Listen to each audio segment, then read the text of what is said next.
Third সেমিস্টারের general paper পরীক্ষা সদ্য সম্পন্ন হয়েছে। এবার তোমাদের স্পেশাল পেপার পরীক্ষা পালা। নাটকের 301-এর সাজেশন দিচ্ছি।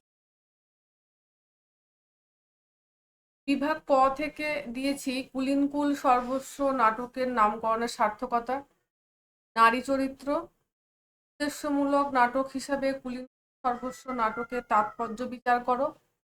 4 নম্বরে কুলপালক পিতাদের দুরবস্থার বর্ণনা দিয়ে সামাজিক নাটক রূপে কুলিনকুল সর্বস্ব নাটকটি যথার্থ বিচার করো।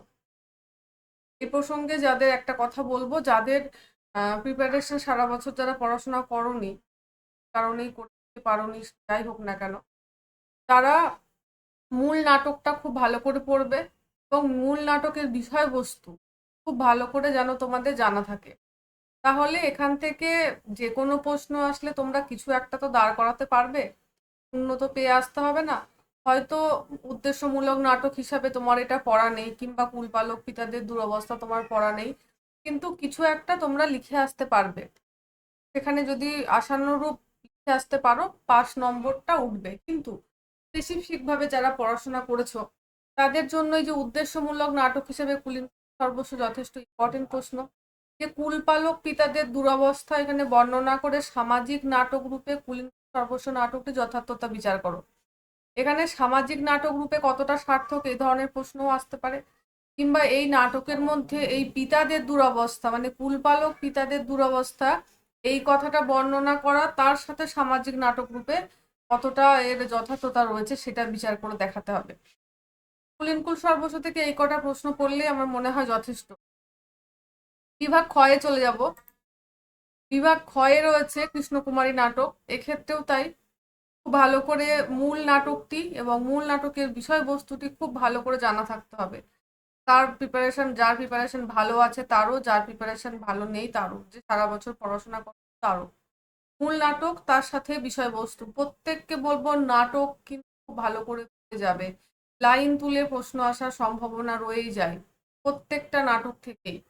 সবাই 301 এবং 302 মূল নাটক না পড়ে কেউ পরীক্ষা দিতে হলে যাবে না।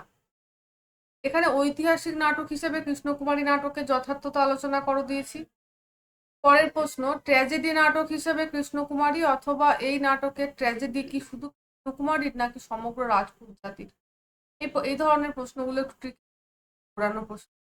এখানে ট্র্যাজেডি হিসেবে কতটা সার্থক হয়েছে কৃষ্ণকুমারী, এটা ঠিক আছে। এর সাথে অল্টারনেটিভ একই উত্তর যদিও হয়, তবুও সেইভাবে টু দ্য পয়েন্ট উত্তরটা তোমাকে লিখে আসতে হবে। এই নাটকের যে ট্র্যাজেডি দেখানো হচ্ছে, সেখানে কি ট্র্যাজেডিটা কি শুধুই কি কৃষ্ণকুমারীরই নাকি সমগ্র রাজপুত জাতির? পরের প্রশ্ন, কৃষ্ণকুমারী নাটকে প্রাচ্য ও পাশ্চাত্য প্রভাব আলোচনা করো। বিভাগ গ থেকে একে কি বলে সভ্যতা থেকে আমি দুটো প্রশ্ন দিয়েছি। একটা হলো একে কি বলে সভ্যতা প্রহসন হিসেবে কতটা সার্থক হয়েছে, পরেরটা হলো একে কি বলে সভ্যতা প্রহসনের সমকালীন সমাজ বাস্তব কতটা আলোচনা। আমার মনে হয়েছে এই দুটো মূল নাটক, তার সাথে বিষয়বস্তু এবং তার সাথে বললে যথেষ্ট। পরের প্রশ্ন, আলিবাবা নাটকে কৌতুক রসের যে পরিচয় পাওয়া গেছে সেটা আলোচনা করে দেখাতে হবে।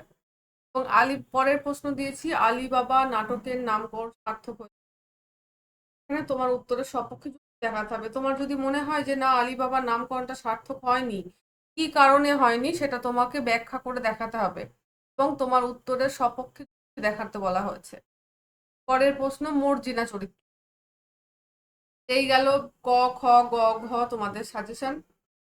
তো 2 এর সাজেশন খুব তাড়াতাড়ি আপলোড করবো। 2 এই পর্যন্ত।